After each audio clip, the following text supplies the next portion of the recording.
It's day 184. It's also November 6th, 2019, and we are in Meadview, Arizona. You ever wake up in the morning and ask yourself, what am I doing? And more importantly, why? Yeah, me too. Hi, my name's Craig, and this is my story. A story about life out there. For visuals while listening, search Life Out There on your favorite social media platform or use the links in the podcast description. So, with the lights of Las Vegas in the rear view, we drove 37 miles up the road for a look at Hoover Dam and some learning. We drove across the dam into Arizona, but the road at the top of the dam was closed, for the season, I guess, so we made the trip back across the dam, back into Nevada, then on into Boulder City. Now, having learned so much about the construction of the Grand Coulee Dam in Washington, we're curious to learn about the construction of the dam that creates Lake Mead, one of the largest artificially created lakes in the world, and certainly the largest in the U.S., as measured by water volume. As I had learned while in Las Vegas, construction on the dam began in 1931 and had a huge economic impact on the area, helping to create thousands of jobs during the Great Depression.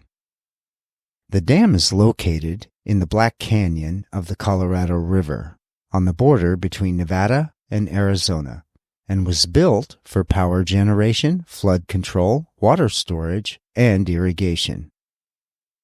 It's a concrete arch gravity dam, which means it uses both the weight of the concrete and the arch shape to hold back the water of the lake it creates.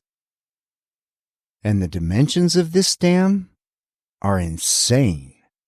For a structure built using technologies that existed nearly 90 years ago, it's over 726 feet high and 1,244 feet long at the crest. The base of the dam is over 660 feet wide. Construction of this dam required over 4 million cubic yards of concrete, 88 million pounds of plate steel and outlet pipes, 6.5 million pounds of pipe and fittings, and over 45 million pounds of reinforced steel. The project employed thousands of workers, but also holds the unfortunate distinction of being one of the deadliest construction projects in U.S. history. Nearly 100 workers would lose their lives during the construction of the dam, in incidents ranging from rockslide activity and blasting accidents to drownings and heavy equipment fatalities. Initially called Boulder Dam, it would later be renamed Hoover Dam in honor of President Herbert Hoover. Much like the installation of most every dam constructed in the era, engineers first had to figure out how to divert the water from the Colorado River during the build. In the case of the Hoover Dam, 50-foot in diameter tunnels would be blasted through the canyon walls to reroute the river around the 5-year build site. It was super interesting to read that the massive amounts of concrete used in the dam was poured in sections and cooled by a network of pipes filled with ice-cold water, and without this cooling process, the concrete would have taken over 100 years to cool and cure naturally, if poured all at once.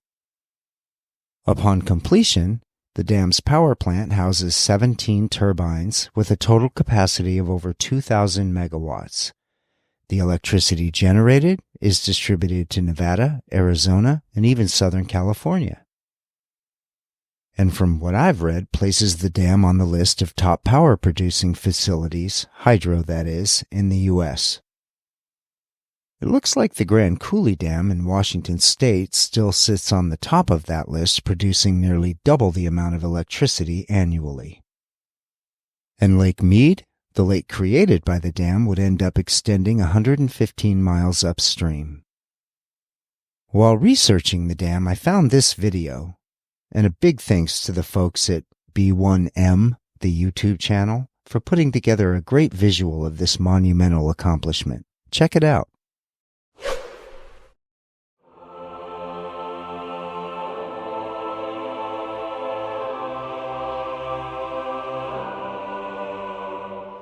On its completion in 1936, this was the largest concrete structure ever built.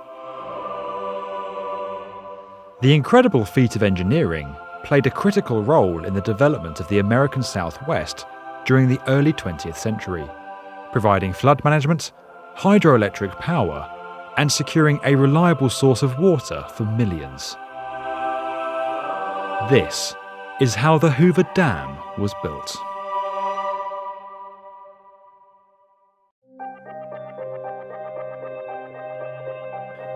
With plans around since 1900 to harness the power of the mighty Colorado River, it wasn't until 1928 that the United States Congress authorized the project and initial surveying began. With the onset of the Great Depression just a year later, the project was seen as a way for the government to provide much-needed jobs in the American Southwest, which had been experiencing a population boom prior to the stock market crash. Located 26 miles southwest of Las Vegas, on the Nevada-Arizona border, the project required a vast number of workers and their families to relocate, and an entire new town was established. Owned and run by the government, Boulder City was to be a model for the rest of the country to follow in the dark times of the Depression. To drive the project's progress, President Hoover ordered construction of the dam to start in May 1931, before the necessary infrastructure at Boulder City was in place, and many workers lived in temporary tents in what became dubbed Ragtown. To escape the harsh living conditions, many workers began to frequent the then small outpost of Las Vegas, driving significant growth and earning it a reputation for gambling and adult entertainment. Though living conditions were poor, work began on diverting the Colorado River so that the dam could be constructed on the dry riverbed. To divert the water flow, 4 56-foot, 17-metre wide diversion tunnels, 2 on each side of the river, were bored through the canyon using nothing more than dynamite, followed by workers using pneumatic jackhammers. Excavated rock was then dumped into the Colorado River, creating a cofferdam that forced water to flow through the newly constructed tunnels. A second cofferdam downstream prevented water flowing back into the construction site and formed an area that could be pumped dry, exposing the riverbed. The Hoover Dam employs a gravity arch design and is held in place by the weight of its concrete, together with the pressure of the water it holds, forcing it into the canyon floor and walls. Such a principle required the canyon surfaces to be smoothed as one of the first activities, to prevent leaks. It was during this phase of the project that the first hard hats began to be used.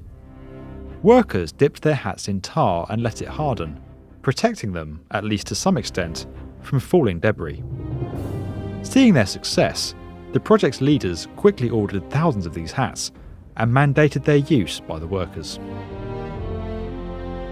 In 1933, some 18 months ahead of schedule, the first concrete pours began on the dam. As concrete gives off heat and contracts as it cures, a project on the scale of the Hoover Dam would have taken more than 125 years to harden if poured in a single continuous pour, and structural weaknesses would have caused the dam to crack under its own weight. Instead, the site was divided into a series of rectangular moulds, some as large as 50 square feet or 15 square metres in size. These moulds were fitted with a series of steel pipes that carried river water through them, allowing the concrete to cool and harden much faster than if it was left to do so alone in the heat of the desert. Once the concrete had hardened and stopped contracting, the pipes and hairline cracks between neighbouring blocks were filled in with grout, and a new layer of moulds was placed on top. This process was repeated time and again to build the dam walls. As the dam steadily rose, getting the concrete to where it had to go before it began to harden started to pose a significant challenge. To overcome this, an ingenious system of overhead cables that carried buckets of concrete from specially built concrete plants on the Nevada side of the dam to the required location on the construction site was used. In total, 87.5 million cubic feet of concrete and some 582 miles of cooling pipes were used in the construction of the dam. By 1935, 2 years ahead of schedule, the 726-foot-high dam was complete, and the river diversion tunnels were sealed shut, allowing the Colorado to begin flooding the canyon behind the structure and creating the reservoir we know today as Lake Mead.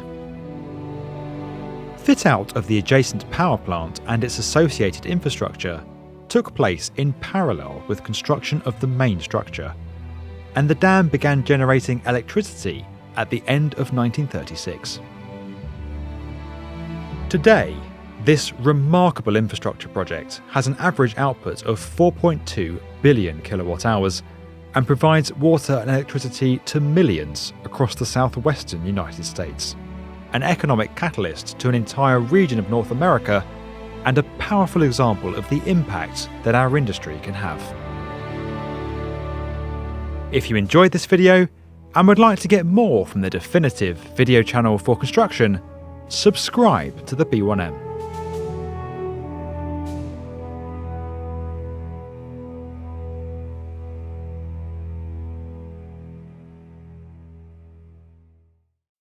And driving down through Henderson and Boulder City, we would see entrances to the Lake Mead National Recreation Area, a massive 1.5 million acres, offering everything from desert hiking and biking to beachside experiences on the shores of either Lake Mead or Mojave Lake.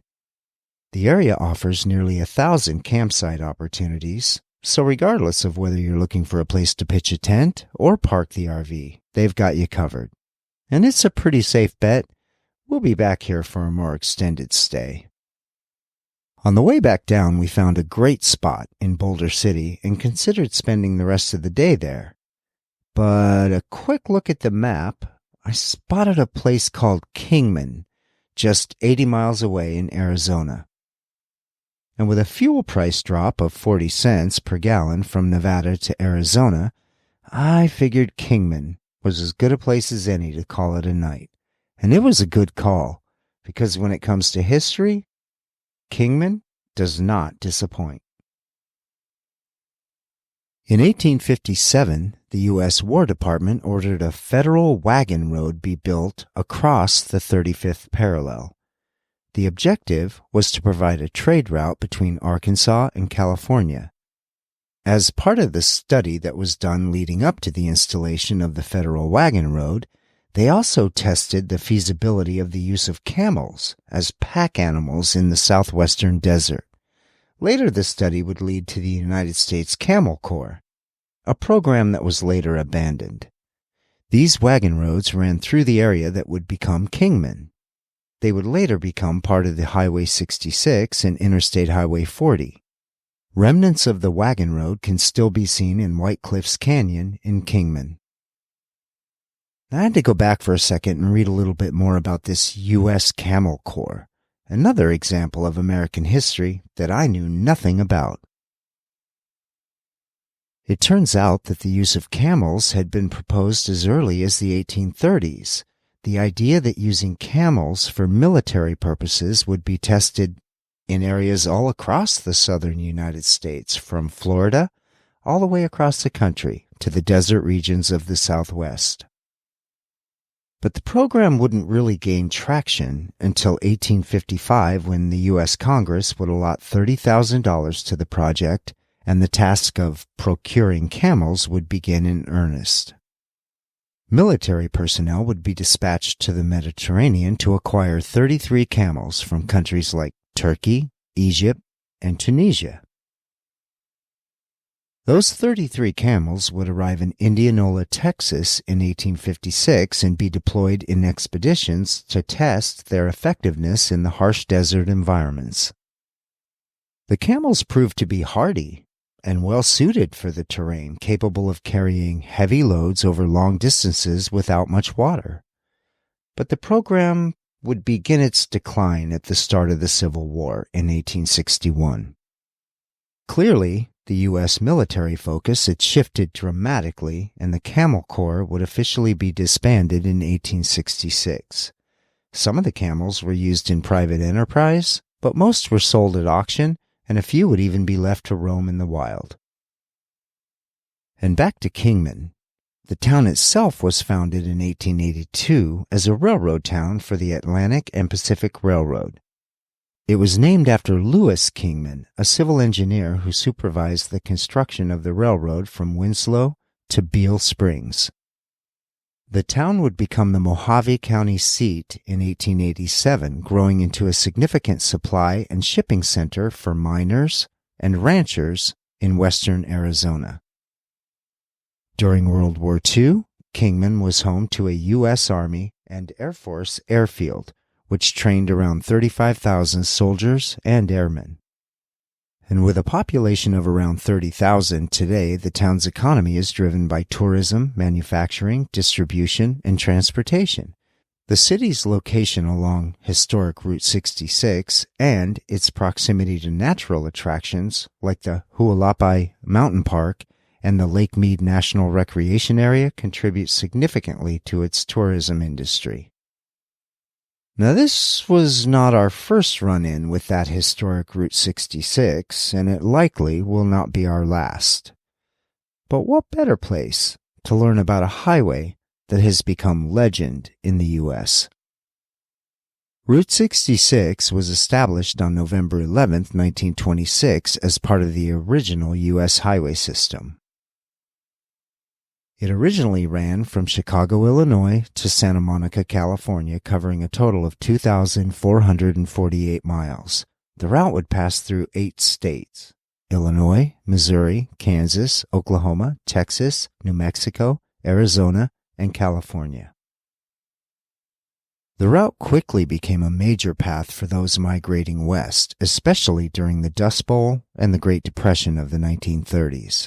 It supported the economies of the communities it passed through, leading to the development of numerous businesses such as motels, diners, and gas stations.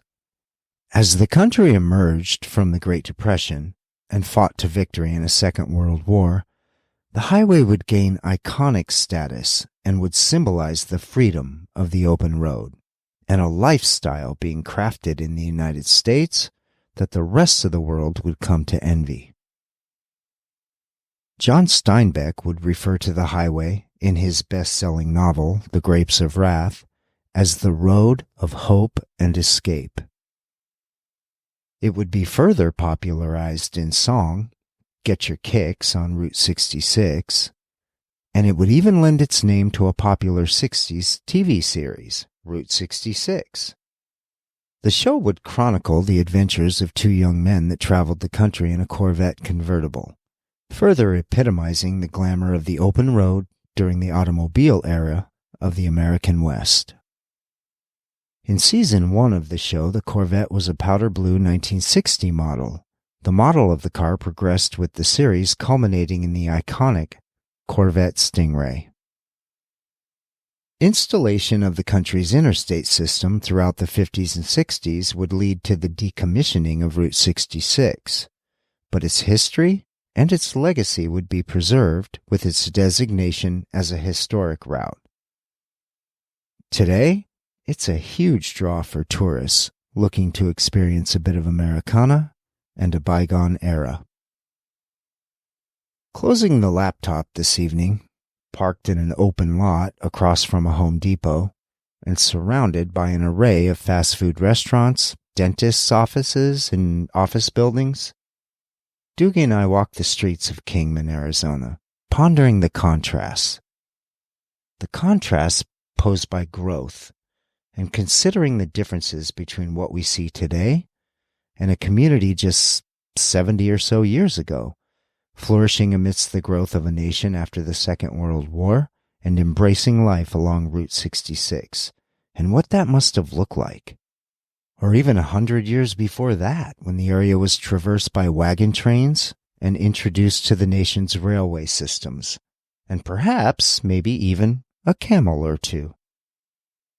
All this history, deep in America's Southwest. The following morning, we would head out of town on Stockton Hill Road, a 2-lane road that runs from Kingman to Pierce Ferry Road, about 60 miles out, and then on to the Grand Canyon Skywalk. Now, while I've not been on this side of the Grand Canyon before, or seen the Skywalk, I have been to the canyon a couple of times, so I decided to go in a different direction and save the visit to the Skywalk for another time. Winding through the valley between the Music Mountains and the Serbat Mountains, the landscape would shift rapidly from wide-open high desert to Joshua Tree forests lining both sides of the road. And these are not the forests I am used to. Joshua trees are a member of the yucca family and thrive in the desert surroundings. And most all Joshua trees in the U.S. are found right here in this part of the country. The Joshua Tree Recreation Area in Southeast California is likely one of the best-known Joshua Tree forests in the country. And we weren't even 70 miles from Kingman when it happened again. Our next 2 nights, amidst a Joshua Tree forest, would be spent alongside a dirt road named Lucy Lane. A road not even designated on our map. And by now, you likely know that we rarely pass a dirt road or a cattle guard. A quarter of a mile so off Stockton Hill Road on Lucy Lane, we would be presented with a large turnout, just big enough to squeeze Vacilando into and get situated for our next adventure, and some more learning. Now, it's pretty awesome when even Google Maps can't make up its mind where we are. I checked out our location on Google Earth. It seemed to think we were in Mead View. But when I asked my phone for directions to Mead View, it directed us 19 miles to the south. But wherever we are, it would be an awesome 2 days of walking the desert among the Joshua trees, looking out over the farmland in the distance while shaking sand out of my flip-flops, and watching the personality of the landscape change countless times throughout the day. For 2 days and nights, we would watch the lighting shift the desert's personality. The mountains shifted from a deep brown, almost black, in the morning, and lighten throughout the day, taking on a red hue that intensified as the sun set. The clouds rolled over amazingly fast, which made me think that might explain all the signage warning of flash flood danger in the area as quickly as the winds came through if we were in monsoon season. Having passed so many of those signs warning of potential flash floods, I wanted to understand how this high desert area averaging some 4,000 feet in elevation could potentially experience flooding and what would drive that. I would learn that this area, like many parts of the Southwest, is indeed prone to flash floods, and there are several factors. First, monsoon season. During the summer months, the North American monsoon brings intense thunderstorms to the region. These storms can produce heavy rainfall in a short period, overwhelming the dry, hard desert ground that does not absorb water quickly. The landscape is rugged and mountainous, with narrow canyons and dry riverbeds known as arroyos or washes. When heavy rain falls, it runs off quickly into these channels, creating fast-moving torrents of water. Wildfires, well, they can contribute as well. Burned-off vegetation and ash create a hydrophobic layer on the ground, making it even less absorbent and increasing the runoff. Therefore, more severe flash floods. The sudden nature of the storms in general, even if they occur miles away, has led to the term flash flood. Large amounts of runoff travel down through these washes, or arroyos, catching folks in the lower elevations off guard. Now, Meadview itself is an unincorporated community, and it was actually established as a retirement community in the 1960s and continues to draw retirees to this day. The current population of around 1,400, it may mostly be made up of retirees, but families and converted vacationers call Meadview home today as well, and likely for all the same reasons. The community is nestled on the Grapevine Mesa, a high desert plateau providing stunning views of the Grand Wash Cliffs and the surrounding Joshua Tree forests. The natural beauty, combined with the mild climate and its proximity to Lake Mead and the Grand Canyon, make the area a popular stop for thousands each year.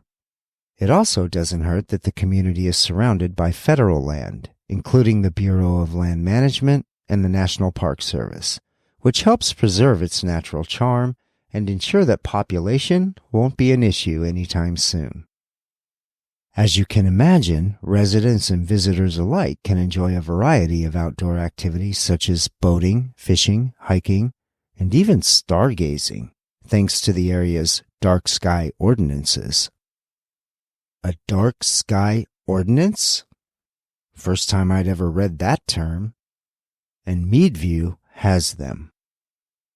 It's a regulation designed to reduce light pollution, preserving the natural night sky for both the residents and visitors. In Meadview, Arizona, this ordinance helps maintain the area's pristine nighttime environment, making it a popular spot for astronomers and night sky enthusiasts. The key aspects of a dark sky ordinance typically include limiting outdoor lighting, which means restrictions on the amount and type of outdoor lighting to minimize glare and light trespass. Shielding lights, which means requirements for lights to be shielded so that they direct light downward, reducing sky glow. And even curfews, setting times when outdoor lights must be turned off or dimmed to reduce the light pollution during the late hours. Now, given this is a term I'd never even heard, it was even more interesting to learn that the dark sky ordinances are enforced in 19 states across the country. And not a surprise, I suppose, to learn that Arizona is at the top of the list when it comes to more aggressive dark sky ordinances, along with places like Texas, Pennsylvania, Colorado, even California, believe it or not. It became pretty obvious to me that the folks in Meadview appreciate the beauty of their surroundings and work hard to preserve the pristine nature of the area, all while offering a wide range of amenities and social groups, such as the Friends of the Joshua Tree Forest, South Cove Kayakers, and the Meadview Ridge Riders ATV Club, which helps residents and visitors connect with and enjoy the area's unique offerings. Our last night here, I fell asleep watching the headlights of cars some 20 miles away glide down the hillside to the north, weaving in and out of the valley, and then passing us just far enough away to be seen and not heard. It's sheer bliss, I thought, as I whispered, "Good night, Arizona." Turns out, this thing called life comes with a lot of rules. Maybe it's time to break a few. Because you can. No, seriously. You can.